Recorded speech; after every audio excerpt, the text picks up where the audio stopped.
今日我想同大家講個 Q 字。小姐，佢點 Q 啊？邊忽 Q 啊？喂，真係好難用呢個字形容佢嘅喎。我講緊英文字母嘅 Q 啊，唔係 Q 就 OK。咁點解要講個 Q 字咧？因為咧，我啱啱咧就睇到咧，Audi 喺2021年嘅全球銷售數字嘅數據都幾犀利喎，賣咗超過168萬部車喎。咁啊，當中100個國家啦，50個型號啦。咁啊，講到型號嘅方面咧，最大嘅功臣啊，其中一個咧，當然就係佢哋嘅 SUV 車系 Q 系列啦。咁所以咧，我哋今集咧就會將兩位對於 Audi 車係好重要嘅 SUV 功臣 Q7 同埋 Q5，咁啊一齊回顧下佢有咩豐功偉績啦、歷史回顧啦，再睇下進化成最新一代究竟係變成點咧？講到 Q 系列啊，當然唔可以唔提 Q7 先啦。咁啊，貴為 Audi 嘅第一部量產 SUV 咧，咁啊佢喺2005年咧德國嘅法蘭克福車展咧首次面世嘅。咁啊貴為呢個SUV 嘅初哥啦。咁啊要點樣贏其他對手咧？佢就要大、好啊，多功能。咁啊希望靠呢3樣嘢咧喺 SUV 度分一杯羹。結果佢都值得出幾鋪股，全世界都非常之大賣。咁啊 Q7 咧對於我嚟講咧，即係大家都唔講唔知，好有感情嘅。即係佢喺2005年推出嘅時咧，我就剛入行不久啦。你好扮嘢喎！你一把年紀㗎咯喎，少過10年都係不久噶嘛。咁啊當時咧，我初出茅廬啦，我自己講出嚟都有啲唔好意思。咁啊唔係話太認識 Audi 呢個牌子嘅，但係咧我有參與佢嘅香港嘅發佈會啦，會係非常之嘅盛大，揾咗好多名人啦、明星啦，令到呢個 Audi 呢個牌子咧變成一個 premium brand 啦。而喺歐洲方面咧，05年推出嗰時咧，亦都揾咗好多德國嘅女歌手啦，甚至 NBA 嘅球星去助陣，捧高 Audi 嘅名氣。咁啊結果，喂 Q7 相當成功啦，相當之成功啊！咁啊講翻少少歷史先啦。咁啊第一代 Q7 就係2005年面世啦。咁其實03年嘅時候咧已經推出咗個概念版㗎啦，叫做 Pikes-Peak Quattro 啦。咁當時咧一部概念車，但係個 size 啦、外形啦，其實已經係同普德純版係差唔多㗎啦。咁直至到最後生產嘅時咧，呢部車一推出，叫好人叫座。咁啊叫得旗艦啊，當然正如我所講，要夠大啦。咁啊佢車長咧就超過5米嘅，比起當年嘅歐洲 SUV 咧特別大嘅。咁亦都兼備呢個7座位版本啦。而個7座位咧3排咧都令到人坐得好舒服㗎，呢個係重點嚟㗎。冇錯。除此之外咧，亦都兼備呢個 Quattro 嘅4驅系統啦，亦都可以 option 揀呢個電子氣壓懸掛。總之，不論日用、越野用，都兼顧各位買家嘅需要嘅。初代嘅 Q7 咧就主要以4.2公升嘅 engine 為骨幹啦，但對於我嚟講咧，你知唔知邊部 engine 我最深刻？你中意大啊嘛？冇錯，真係好大。曾經咧去到尾期嗰陣時咧，出過6.0 V12 Turbo Diesel， 超過500匹馬力。我喺歐洲揸過，重點你知唔知係咩啊？1000牛頓米扭力啊！哇，好似一隻好快嘅大笨象啊，好正，好深刻啊！又要捉住佢啊！咁你提到 Diesel 啊，有一部更加唔可以唔提啊，因為佢喺2009年咧追加咗一款叫3.0 TDI Clean Diesel 嘅型號。咁呢部車喺香港犀利啦，係啦，因為咧佢可以咧成為咧2010年第一部成為喺香港重返柴油私家車市場嘅車。呢部車咧現時嘅二手價咧硬正搶手，因為真係好慳油，柴油啊嘛。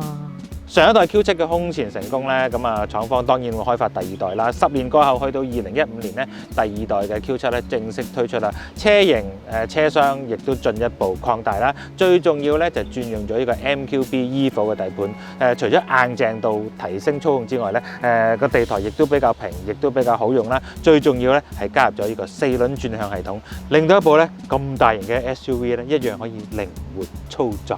冇錯，我都記得，哇！轉咗之後好揸好多。咁啊，我哋今次試駕呢部咧，其實咧就喺2020年咧第二代嘅 Facelift 版本嚟嘅。咁啊，呢部車咧最主要嘅改動咧就喺3公升引擎入邊咧加入呢個48伏嘅微混能系統啦。咁啊，呢個系統咧可以喺剎車嘅時候回收電能啦，亦都可以喺低負荷嗰陣時候咧就空波巡航嘅。主要都係慳油嘅作用啦。冇錯啦。咁啊，除此之外，車廂咧亦都用咗呢個 Virtual Cockpit 標板啦，中間中控台咧上下2個大 mon 啦，採用呢個 Q8嘅 MMI 娛樂系統嘅。咁啊講翻啲近身少少嘅嘢啦，咁啊究竟香港賣緊咩版本咧？香港係賣緊Q755 TFSI Quattro 嘅版本嘅，咁佢亦都有兩個 edition 嘅，一個叫做 S-Line Sports 嘅 edition 啦。哇！呢個差唔多成球嘅喎，呢個。係啊，90幾萬，咁啊最抵玩梗係今日我哋揸出嚟試呢一部啦。咁啊呢個咧就叫 Technic Edition，咁呢個 edition 咧就79萬9，而且咧佢而家咧仲做緊一啲嘅 promotion 喎，有得 free upgrade 喎。Free 咩咧？就係呢個 Sport Adaptive Air Suspension。好嘢嚟㗎呢個。咁啊，見到我哋坐喺個尾箱度啦，咁啊，梗係講啲同尾箱有關嘅嘢啦。我最中意。喂，喺7座嘅模式下咧 ，Q7咧個尾箱咧，喂，咦，可以坐得落我兩個，坐得咁大份嘅人，咁你知啊，擺得落個篋啦一定。咁啊，當然啦，上邊有電動嘅尾門啦，可以擺到大篋啦，而個地台咧仲可以擺到少少嘢嘅。咁啊，最重要就係右邊啲排掣啦，旗艦啊嘛，梗係多電子嘢啦，咁啊可以降低呢個尾箱嗰個高度啦。50mm，咁啊可以方便你擺行李啦。咁啊除此之外咧，仲有兩個電掣喎，就係你睇下。哦，科技啊，科技啊！咁可以電接呢個第三排嘅。咁啊，反凳梗係電動㗎啦，唔通又要拉又要掛又要接咩？豪華車嚟㗎嘛。咁啊，提到第三排咧，今代嘅 Q7咧就係同級入邊咧擁有最寬闊嘅第三排空間。咁啊，我哋試俾大家睇下。係。若然咧，你經常坐7個人咧，就必然會好關心後排乘客進出方唔方便啦。咁啊，呢個時候 Q7咧就幫到你啦，因為咧中排嘅反接過程咧非常之簡單，只要輕輕一個動作，再加個手抽嘅動作，成張中排就翻起咗。我入去先啦。啊，個通道都好闊落，好適合你呢啲老人家喎嚇。我啊冇問題啊，我不嬲輕鬆。咁啊，坐咗入嚟最後排咧，咁啊坦白講咧，嗰啲空間咧都媲美時下嗰啲日系 MPV 喎。冇錯，你睇我哋頭頂位啦、肩膊位啦，咁坐咗兩個大人咧都鬆容不迫嘅，唔錯嘅。唯獨是少少挑剔嘅地方就係可能你會覺得個腳位有少少屈曲咯。少少啦，咁幸好佢呢個平地台嘅設計咧，令到你嗰個腳掌咧可以攝咗入去中排嗰個下邊啦。咁啊唔係話太過辛苦，長途車冇問題。再加上咧，依張凳咧唔係硬咣咣軟腍腍嘅喎，有啲乘坐感嘅喎。同埋如果你係容易暈車浪嘅朋友，唔使擔心，因為個開揚感係足夠嘅。側邊有車窗啦，咁啊前面咧車頂咧有一塊好大嘅天幕玻璃，咁唔會感覺好局促嘅。咁啊設備啊有啲咩咧？咁啊各有一個杯架啦，同埋閱讀燈咯。係咯，咁3個充電 USB 口，咁啊 perfect 啦。用尿袋咧？電接第三排呢個掣咧，除咗尾箱有咧，喂中排兩邊都有喎，幾好喎。我依邊都有。係咩？我鬥接你，幾好啊，幾方便車主，唔使下去尾箱搞個第三排喎，即係一開中間車側嗰道門就已經搞得掂。但小朋友真係唔好咁玩。鬥接啊，鬥接啊咩？小朋友唔好咁玩。咁嚟到試車呢一部分啊，咁啊我哋揸住阿 Q， 梗係嚟啲荒山野嶺啦，最大嘅賣點啦，即係車身又夠高啦，咁啊去咩地方都冇問題。咁啊55 TFSI 咧，究竟係咩性能嘅輸出嚟嘅咧？咁啊3公升V6 啦 ，Turbo 啦，咁啊馬力輸出就340匹，扭力500 Nm， 咁啊透過呢個8前速嘅Tiptronic 波箱啦，0至100 5.9秒啊，仲有全時4驅添。呢部 Technic 版咧，咁啊車價咁吸引咧，當然有啲嘢要犧牲啦。咁啊，雖然你話有全時4驅咧，有一樣嘢咧佢就冇嘅，就係叫4輪轉向啦。咁啊，淨係貴版先有嘅啫。咁啊，但係我覺得有啊，當然錦上添花啦。冇咧，亦都唔係話好差嘅。點解咧？因為今代嘅新 Q7咧有個好得意嘅駕駛特性。佢雖然係一部非常之巨型嘅車，但係揸落去咧好輕鬆，係唔覺大嘅喎。係啊，我頭先都揸咗，即係幾好揸，幾靈活嘅，一啲都唔會笨重啊。唯一你覺得可能去到停車場啦，係啦。不過佢有360鏡幫手。咁同埋，如果你即係咩情況，你會 feel 到佢有少少笨重咧，就係佢個加速力啦。咁我覺得咧，即係如果你高速行駛，你好需要大扭力嘅時候咧，我就會用撥片咯頭先。咁啊，用撥片幫下手出個啖力咧，其實都一樣好爽嘅。其實揸上嚟話晒都300幾匹啦，咁揸依架車揸起上嚟啦， MQB 嘅底盤啦，好硬淨、好寧靜，重心好低，完全唔會有舞龍嘅感覺㗎啦。同埋穩定性好高啦，所以咁你話4輪轉向係會令到穩定性更高，但係佢本身個底盤已經嗰個根基就做得紮實嘅時候，我又覺得唔係話太大影響嘅。咁啊，至於作為一個豪華車咧，咁我就對於 Audi 嘅豪華就從來都唔會質疑㗎啦。我而家坐緊呢張凳，喂，發熱又得。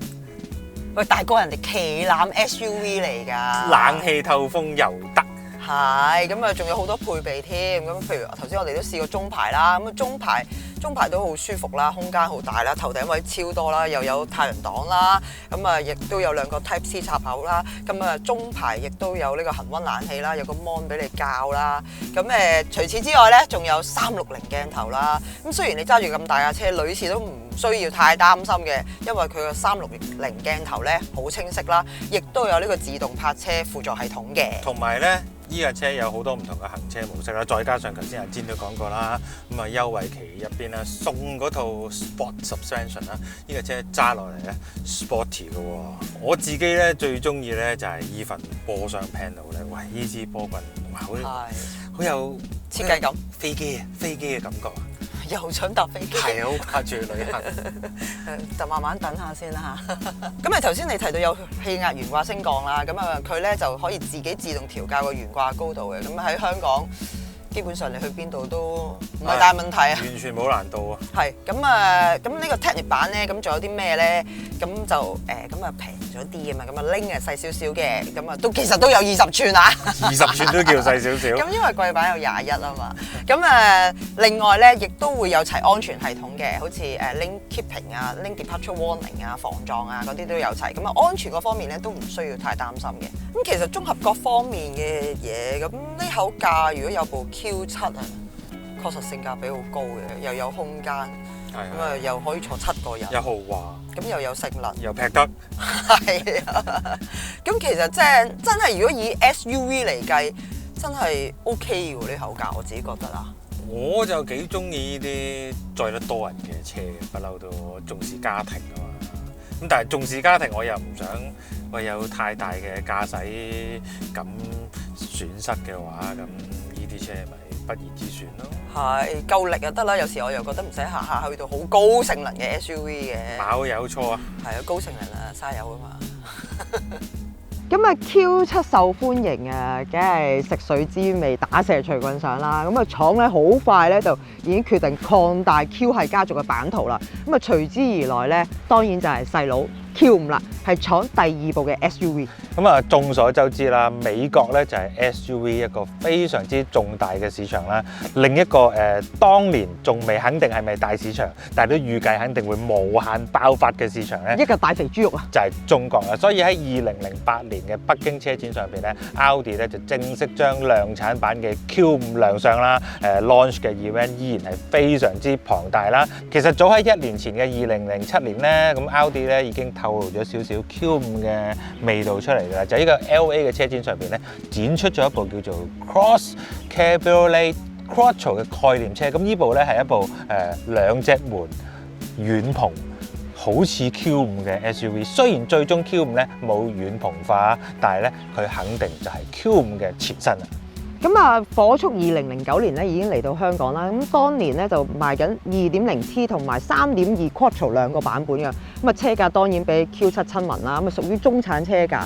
咁啊所以咧銷量好快已經超越 Q7 啦。咁啊再加上你牌費又平啲啦，油耗又平啲啦。咁啊哇喺香港都掀起一陣嘅熱潮。咁啊廠方有呢個 Q5 咁好嘅骨架，咁啊唔好浪費佢啦。咁啊同集團嘅好多車款咧都應用 Q5 嘅車架嘅，咁啊而最出名大家都好清楚知道嘅，當然就係 Porsche Macan 啦。咁啊 Q5 受歡迎咧都有數據㗎，好誇張，非官方嘅數據啦。咁啊過去嗰10年啊，每年 Q5 嘅銷量咧都超過20萬部，咁你可想而知係咪廠數一數二嘅車系啦？王牌車系啊，直情係。咁啊，去到2017年啦，第2代嘅 Q5咧就正式面世啦，同年亦都嚟咗香港嘅。咁啊，最大嘅改動咧就係 MLB 底盤咧就改用呢個 MLB Evo 嘅底盤，咁啊車長咗，軸距長咗，咁啊即係車廂闊落咗啦。咁啊，機械部分咧，亦都有啲改動嘅。咁啊，皇牌嘅兩公升機器咧，依然保留啦 EA888啦，但係加入咗佢嘅 AVS 可變活反正時系統啦。咁啊，大家最關心嘅 Quattro 系統咧，亦都一定要保留啦。但係加入咗叫 Ultra Technology 嘅技術啦。咁啊，係啲咩技術咧？正常行車嗰時咧，喺低負荷嘅環境下咧，呢架車咧會傾向前驅嘅。咁有需要嘅時候咧，後轆先會出手變翻做四驅，咁啊進一步減省不必要嘅動力流失啦。更重要嘅為大家荷包着想，慳啲油啊嘛。咁啊去到2020年嘅時候咧，第二代嘅 Q5咧亦都進行咗小改款啦。大家好熟悉嘅兩公升 turbo 機器咧，亦都 upgrade 到265匹啦，亦都加入咗呢個12W 嘅微混能系統。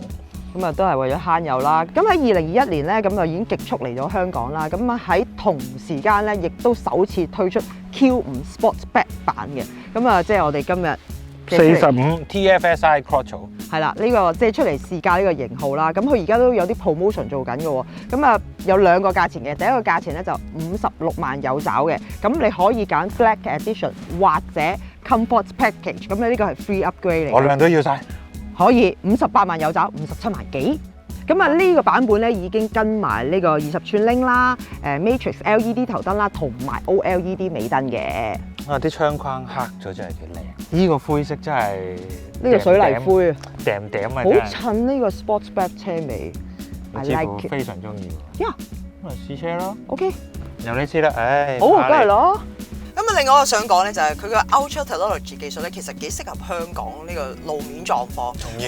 咁其實你大部分時間都係用前驅噶嘛，咁又可以慳啲油啦。咁幾時用四驅咧？咁啊當然嚟到呢啲荒山野嶺啦。咁啊其次咧就譬如你高速入彎需要穩定 grip 啊嘅時候，又幫到你啦。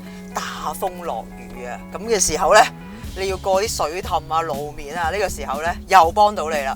咁啊，有咗呢個技術咧，咁啊令到佢慳咗好多油添啦。咁啊，官方嘅數字咧就係7.4至7.6 Lit/100公里啦。以兩公升 turbo 嚟講咧，就一啲都唔大食㗎啦。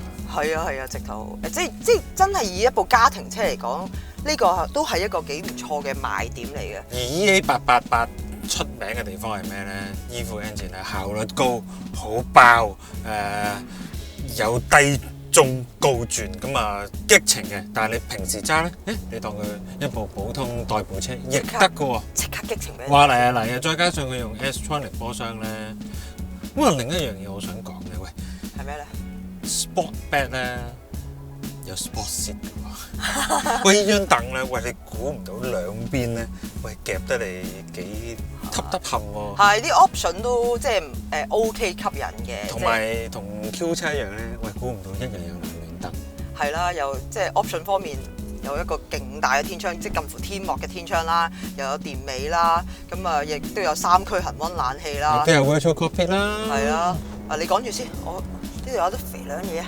係，因為Q5呢個 size 咧係好適合喺香港嘅路面使用嘅，係啱好啊！即係你去到高速嘅路面嘅時候咧，佢有穩定性啦。你而家跑緊山、劈緊山，你睇佢又進入咗唔理人嘅模式啦。